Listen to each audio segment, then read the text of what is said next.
చాలామంది అమ్మాయిలతోటి మీరు పూజలు చేయిస్తున్నారు. అసలు మీ పట్ల ఇప్పటి వరకు చట్టాలు యాక్షన్ తీసుకోలేదు అని చెప్పేసి మేము ఫీల్ అవుతున్నాం యాజ్ ఎ జర్నలిస్ట్గా. సో అదొక అయితే వీణా వాణి గారికి మంచి గుర్తింపు, మంచి పేరు, అసలు ఆవిడ మ్యూజిక్ ఇండస్ట్రీలో ఆమెకంటే ఒక పేరుంది. సో వీణా గారు, మీరు వీణావాణిగా మాట్లాడగదలుచుకున్నారా, వేణుస్వామి భార్యగా మాట్లాడదలుచుకున్నారా, అదొకటి మీరు క్లారిటీగా తెలుసుకోండి. ఎందుకు అంటే ఈయన చేసే మాటలు, ఈయన చేసే జాతకాల వల్ల చాలామంది నష్టపోయారు, బాధితులు అయ్యారు. మీకు అర్థం కాదా? మీరే చాలా కేస్ స్టడీస్ చూస్తున్నారు కదా. మీరు ఈ మధ్యన ఒక వీడియో రిలీజ్ చేశారు. ఏంటంటే నేను ఒక జర్నలిస్ట్ని కదా, మీరు మా పట్ల చూస్తున్నారు, సొసైటీ పట్ల చూడట్లేదు. సొసైటీ పట్ల కూడా చూస్తున్నారండి, అది మీకు అర్థం కావట్లేదు. మీ పట్ల చూస్తున్నారు అంటే మీ బిజినెస్ దెబ్బతింటుంది అని చెప్పి ఈరోజు మీరు వచ్చి బయటకు మాట్లాడడం అనేది కరెక్ట్ కాదు. యాజ్ అ జర్నలిస్ట్గా మాకు రైట్స్ ఉంటాయి, మేము ఎవిడెన్స్ ఉంటేనే మాట్లాడతాము. ఈవెన్ మూర్తి గారు కానీ ఎవరు కానీ ఎవిడెన్స్ ఉంటేనే ఆ ఎవిడెన్స్ని బట్టి టెలికాస్ట్ చేస్తారు. ఇప్పుడు మీరు చేసిన వాయిస్ రికార్డింగ్ ఏదైతే ఉందో అది మీరు రిలీజ్ చేశారు. ఈవెన్ మీకు ఆ రిలీజ్ చేసింది వాస్తవం అంటే మీరు పిఎస్లో తేల్చుకోండి, డిపార్ట్మెంట్లో మాట్లాడుకోండి. అది కూడా కాదు, ఇది మీరు ఫేక్ ఆడియోని మీరు క్రియేట్ చేశారా, అది ఒరిజినలా అనేది మీరు అక్కడైనా తేల్చుకోవచ్చు, లేకపోతే ఆప్షన్ కూడా మాకే ఇచ్చేయచ్చు. ఎందుకంటే తెలంగాణ ఫ్యాక్ట్ చెక్కర్ అసోసియేషన్ ఉంది, ఫోరెన్సిక్ డిపార్ట్మెంట్ ఉంది. దాంట్లో ఎవరు ఆడియో రికార్డ్ చేశారు, ఎవరు ఆ పర్సన్ అనేది మేము కూడా క్లారిటీగా తెలుసుకుంటాం. అండ్ అది కూడా కాదు అని అంటే మీరు ఒక ఆడియో అంత ఏడ్చుకుంటూ పెట్టారమ్మా, మీరు ఒక ఆడపిల్లగా అంత ఏడ్చుకుంటూ పెట్టారు. ఆడపిల్లగా మీరు పెట్టినప్పుడు మీరు ఎవరిని నిందిస్తున్నారు? మీ భర్త ఎవరిని ఉద్దేశించి మాట్లాడుతున్నారు? బిజినెస్ పరంగా 100 ఆరోపణలు వస్తే లైట్ తీసుకుంటారు.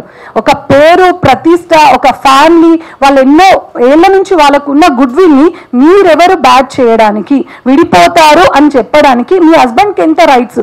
మీరు మనుషులే కదా, సొసైటీలో మీరు కూడా అందరికి ఉండే రైట్స్ మీకు ఉంటాయి. ఉమెన్ రైట్స్గా మీకు ఎట్లుంటాయో మాకు అలాగే ఉంటాయి. మరి ఒకరిని కించపరుస్తేనే కేసులు పెట్టుకున్న రోజులు ఇవి, ఏంట్రా అంటేనే కేసులు పెట్టుకునే రోజులు ఇవి. అలాంటి ఈ టైంలో మీరు ఒక జీవితాలనే నాశనం చేయడానికి మీ ఆయన మొత్తం సొసైటీలో ఒక చీడ పురుగుగా మారాడు. అలాంటి పర్సన్ని నువ్వు ఒక మీడియాలో వర్క్ చేశానన్నావు, కొన్ని ప్రోగ్రామ్స్ చేశానన్నావు, ప్రోగ్రామ్స్లో ప్రొడక్షన్లో నీకు అన్ని రకాలుగా అరేంజ్మెంట్స్ చేస్తే నువ్వు యాంకరింగ్ చేసావు. మరి వెనకాల జర్నలిస్ట్ కష్టాలు ఎలా ఉంటాయమ్మా? ఒక జర్నలిస్టు పొద్దు నుంచి రాత్రి వరకు కష్టపడితే ఒక ఐటమ్ వేస్తాడు. విలాసవంతంగా ట్రిప్పులు, ఎంజాయ్మెంట్స్, ఎంటర్టైన్మెంట్స్తో కూడుకున్న ఫామ్ హౌస్లు ఏమి ఉండవు. నెల జీతంతో పొద్దు నుంచి రాత్రి వరకు కష్టపడతారు. అంటే వాళ్ళు ప్రశ్నిస్తే బెదిరింపులక? మీరు అన్నారు కదా, వితౌట్ ఎవిడెన్స్ మీరు ఆడియో రిలీజ్ చేసేసి ప్రేమ కానీ, రాంబాబు కానీ అండ్ మూర్తి గారు కానీ విజువల్స్లో ఉన్నాయి. అక్కడ అమర్ అనే పర్సన్ ఐడెంటిటీ కార్డు మీరు మెన్షన్ చేయాల్సింది, అక్కడ ఐడెంటిటీ కార్డు కూడా లేదు. ఏం లేనప్పుడు మీ సొంతంగా మీ డిజిటల్ దాంట్లో మీరు అలా వేయడం తప్పు కదా. ఒక మాట, మిమ్మల్ని అంటే తప్పు వచ్చేసింది. మీరు ప్రపంచాన్ని, ఈవెన్ అంబానీ ఫ్యామిలీని కూడా మీకు కొంచెం మర్యాద తక్కువ వస్తే వాళ్ళని కూడా మీరు మాకు ఇలా మర్యాద తగ్గిందని చెప్పి మీరు తెప్పిపోసిన సందర్భాలు కూడా ఉన్నాయి. సో అక్కడ మీ వరకు ఒకలాగా, సొసైటీ అంతా అంటే మీ కాళ్ళ దగ్గర మీరేమనుకుంటా అలాగా. కేవలం జ్యోతిష్యం పేరుతో మీరు చేస్తుంది దందా కాదా? మరి వీణావాణి గారు, మీకు ఇంత సెలబ్రిటీ హోదా వచ్చింది కదా, మరి మీ భర్త ఒక అమ్మాయిని, సమంతానే కావచ్చు, రకుల్నే కావచ్చు, అందరిని అన్నారు. మరి అదే భర్త మీ జాతకం గురించి చెప్పించుకోండి, మరి మీరు ఉంటారా? ఇప్పుడు ఇన్ని ఆరోపణలు వచ్చాయి కదా, ఎన్ని సంవత్సరాలు మీ ఇద్దరు కలిసి ఉంటారు? అలా ఎవరైనా ఏ సోషల్ మీడియా అయినా మీ గురించి చేశారా? ఎందుకు ఇతర ఆడవాళ్లే కానీ జర్నలిజం మీడియా రంగాన్ని మీరు బురద చల్లుతున్నారు? మాలాంటి వాళ్ళం కనీసం ఉండడానికి నీడ లేని వాళ్ళం కూడా ఉన్నామమ్మా. జర్నలిస్ట్ సంస్థల్లో చాలా మంది కష్టపడుతున్నారు. విత్ ఎవిడెన్స్ ఉంటేనే వాళ్ళు ఆరోపణలు చేస్తారు, మాట్లాడతారు. మీరు ఏదో ఎస్కేప్ అవ్వడానికి, ఎక్స్ప్లెనేషన్ ఇచ్చుకోవడం కోసం అవతల వాళ్ళపైన నిందలేయడం ఎంతవరకు కరెక్ట్? మీరు నిందలు వేశారు కదా, మేము పోరాడడానికి మేము రెడీ ఉన్నాం. మరి మీరు రెడీ ఉన్నారా?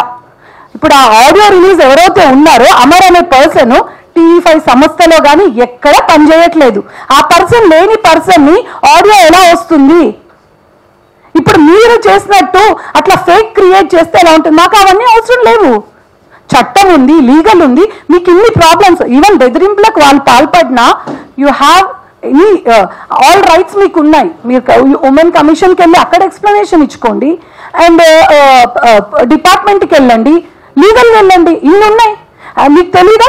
లీగల్ టర్మ్స్ తెలీదా?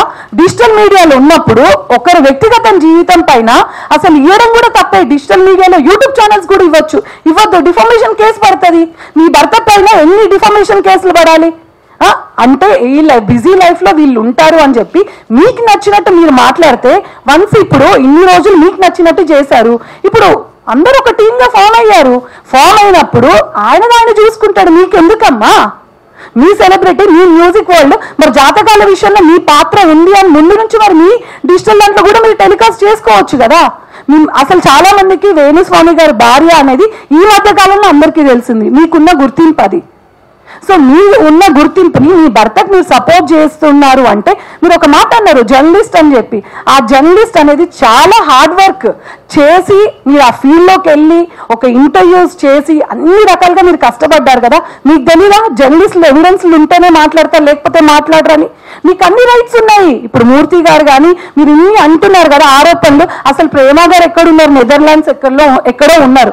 ఆవిడ జూబ్లీ హిల్స్ దగ్గరకు వచ్చింది, రాజేష్. ఇవన్నీ కల్పితాలు. అసలు ఆవిడ ఇక్కడ ఉన్నది అవన్నీ ప్రూఫ్ చూపించండి. మీ తరపున పోరాడతాం. లేదు అంటే మీరు అన్నదానికి ప్రతిదీ మాకు ఎక్స్ప్లెనేషన్ కావాలి. చట్టపరంగా మీ పైన ఎలాంటి అలిగేషన్స్ వచ్చినా, ఈవెన్ మీ ఫ్యాన్స్ చాలా మంది కంప్లైంట్స్ ఇచ్చారు. అన్ని కేసెస్ బుక్ చేయాలి. దీని తరపున జర్నలిస్ట్ యూనియనే కాదు, ప్రెస్ క్లబ్ తరపున మేము కూడా పోరాటం చేయడానికి రెడీ. Thank you.